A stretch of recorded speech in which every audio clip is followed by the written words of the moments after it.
And you look at it when Junior took it over here. The whole thing comes down to, Wesley, again, the chemistry and what it takes to put a championship caliber team together. There's just one key ingredient missing, but can you put your finger on it? No.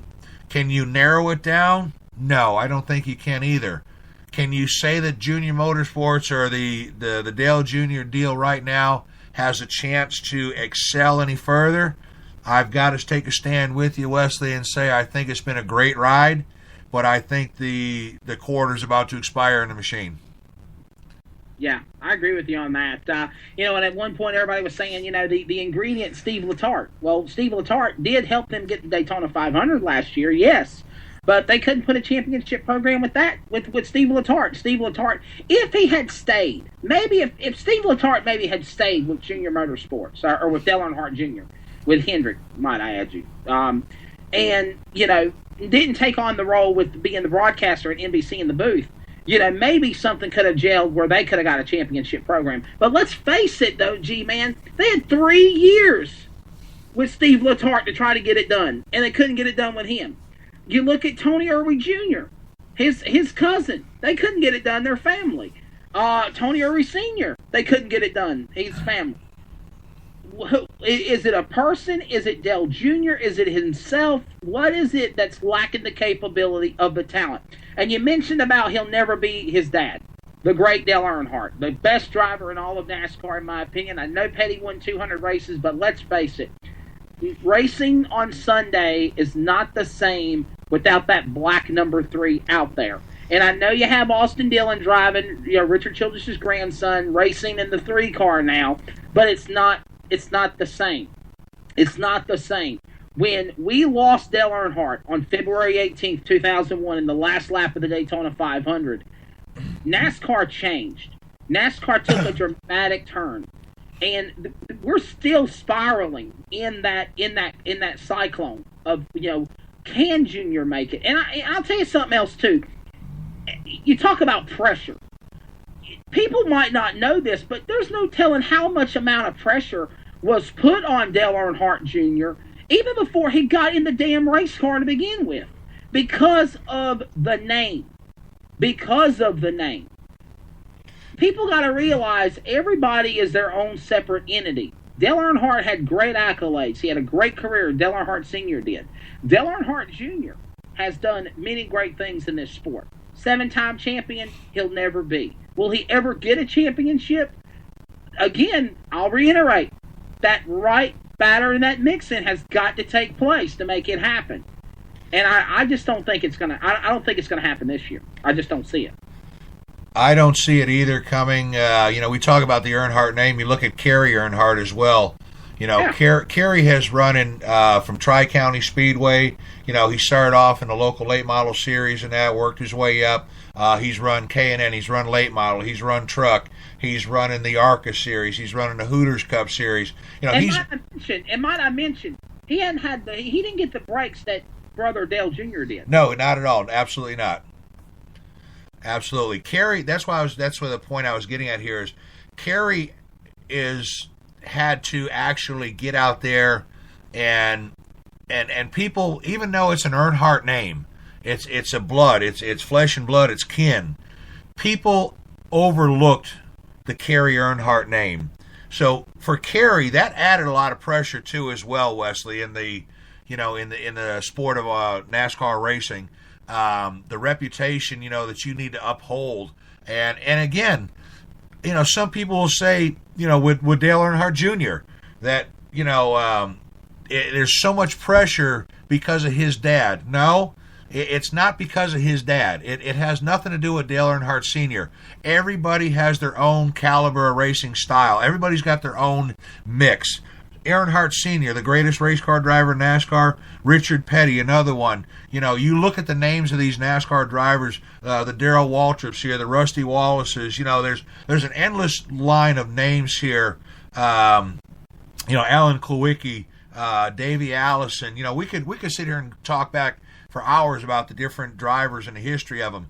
But every one of those drivers that I mentioned not including the Ironman, not Ricky Rudd, but the Allisons, the Pettys, the Earnhardts.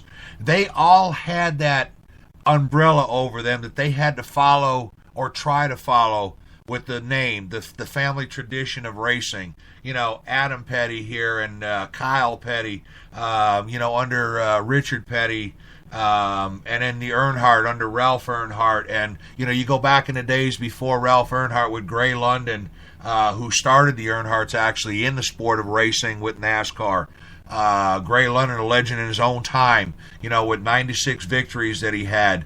And you look back at the history there, but Wesley, the name Earnhardt, people will say that you need to live up to the reputation.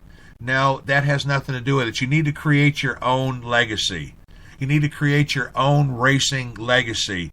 And again, Dale Earnhardt Jr. has the talent, but to get the talent out there, what's it going to take? We're missing a key ingredient. But Wesley, again, I don't have an answer for it, and I don't think you have an answer for it. I don't even think Dale Jr. has an answer for it. I would like to see a championship contender with Dale Earnhardt Jr. I'd like to see Dale Earnhardt Jr. be up there as a top contender with the best of the best. But will it happen in 2015? Absolutely not. I'll close this subject on saying this, and I know we mentioned Kerry Earnhardt and all the great things and struggles he went through. Mind you, Dale Earnhardt Jr., he struggled. His daddy made him, okay, you're not going to go to school, you're not going to go to college, all right, you're going to work in the race shop, and I'm going to pay you $100 or $200 a week. He done that. I remember as a kid going to the Myrtle Beach 400, when Dale Earnhardt Jr. was driving the mom and pop's number 3 car for NASCAR in the late models, and he ran at East Carolina Motor Speedway as well. I remember there were times where on practice Friday, he would get out on the racetrack first lap and put the car on the wall and destroy the car. They'd go back to Kannapolis, beat and bang, pull up a backup car, whatever, come back, and he'd race on Saturday and crash again. So Earnhardt Jr. did have those struggles. He did have to climb the ladder, so to speak, but he got a lot more of the breaks than what Kerry Earnhardt got. I'm going to tell you something else as well, and I watched this young chick race at Hickory many times. Kelly Earnhardt, Dale Earnhardt Jr.'s sister, she's a hell of a race car driver. She can drive a car. She could probably be better than Danica Patrick, in my opinion. Seriously. But she just didn't want to go down that road.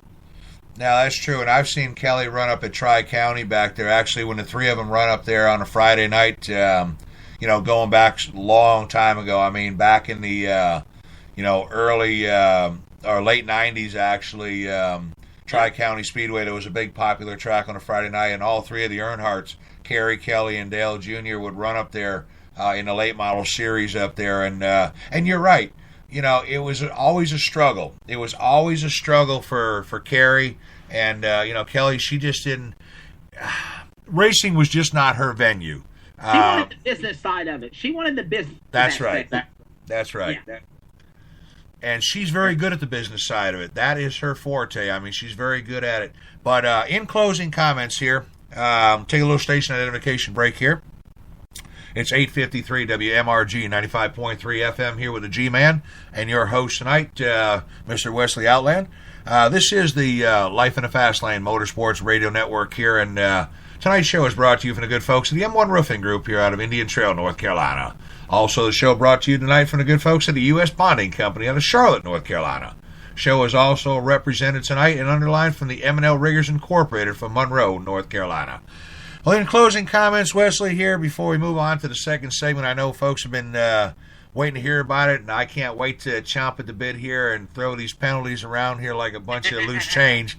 But in closing comments here, Dover International, the Monster Mile, a lot is on the line tomorrow for the AAA 400 here. And Wesley, closing comments on Dover International.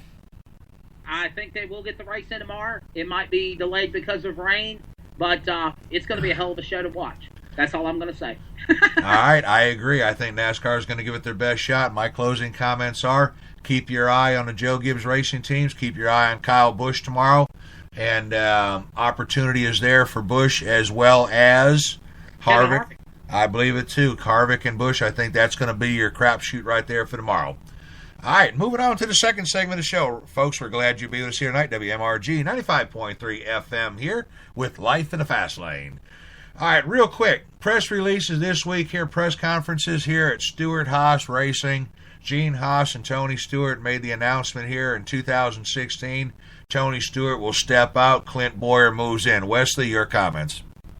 Well, you know, the rumors were surfacing at New Hampshire last weekend. And, you know, whenever I finally seen Bob Pockris, he's a good friend of mine from Sporting News, and he made the post, I knew that it was something that was going to be seriously taken. You know, because you know how rumors are in motorsports, whether grassroots, dirt racing, or even NASCAR. You don't believe it until you hear it. So many people try to make up rumors or start stories, and until you kind of hear it from the birds, you hear it from the mouth, so to speak, and then you make it official. And Tony Stewart done that in the press conference on Wednesday. Tony Stewart's had a great NASCAR career. He's had a great motorsports career. I mean, he's done it all. He's a Triple Crown champion of USAC, winning in the Silver Crown, the sprints, and the midgets in the same year. He won the Indianapolis 500. He's been in the IndyCar Series. He's ran NASCAR. He's won the championship 3 times. He's had a great NASCAR career. He's had a great motorsports career. And, I think he said it best. When you know you don't have it anymore, it's time to step away. Meanwhile, he's not stepping away. He's not getting out of NASCAR. He's still going to stay in the ownership role of Stewart-Haas Racing with his co-owner Gene Haas. And I think we're going to see him become like another Ken Schrader or Kenny Wallace. He's going to go to the grassroots races. He's going to go to do those shows that he's wanted to do that he couldn't do because of his 9-to-5 Sunday job racing. And I think it's great. But I will say this, G-Man. Last year in August, of course, Tony Stewart suffered an injury racing a sprint car a few years ago, or last year, leg injury. Sidelined him from going for the championship in 2013. Last year, he had that incident in August with Kevin Ward Jr. in the sprint car race at Cayuga Speedway in New York, where the driver, sadly, tragically got killed. And, it's such a sad thing with what happened, but I really believe that took a lot out of Tony Stewart. Tony Stewart, Tony's a great guy. I know him. I've worked with him at Eldora Speedway, his dirt track. I've met him many times. He's a great talent, but I honestly believe that incident that happened last August and taking the life of another driver, not meaning to do it intentionally, it was an accident. But I think that really changed Smoke. He changed after that, and I think it shows on the racetrack. Well, the incident that took place with the sprint car deal up there, so many people, Wesley, this is a hard subject to talk about here because so many factors were involved with this here, getting out of the race car like you shouldn't do, indication of some the blood results and testing to come back on Ward, for the drugs and things like that here. Did Tony Stewart intentionally do this? Did Tony do this? Did this happen? Did that? I say, folks, let it go on. Let it rest. And, it went on and on and on and on. I mean, they beat the daylights out of Tony. They beat the daylights out of World of Outlaw. They beat the daylights out of, the Ward family. People were throwing stones. All the Wards wanted to do was get money. And this is what really PO'd me and a bunch of the staff here was, why are we even talking about money when we're dealing with somebody's life? This was something that I couldn't understand. We're talking about wrongful death lawsuit settlements here.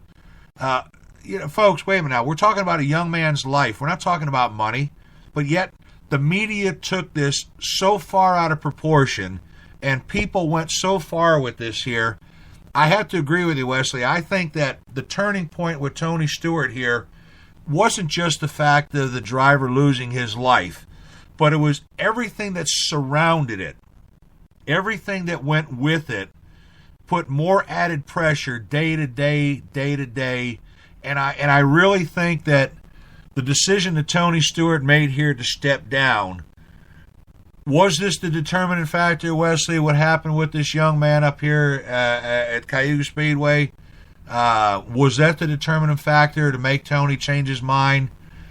I don't think it was the entire determining factor. I think it was the pressure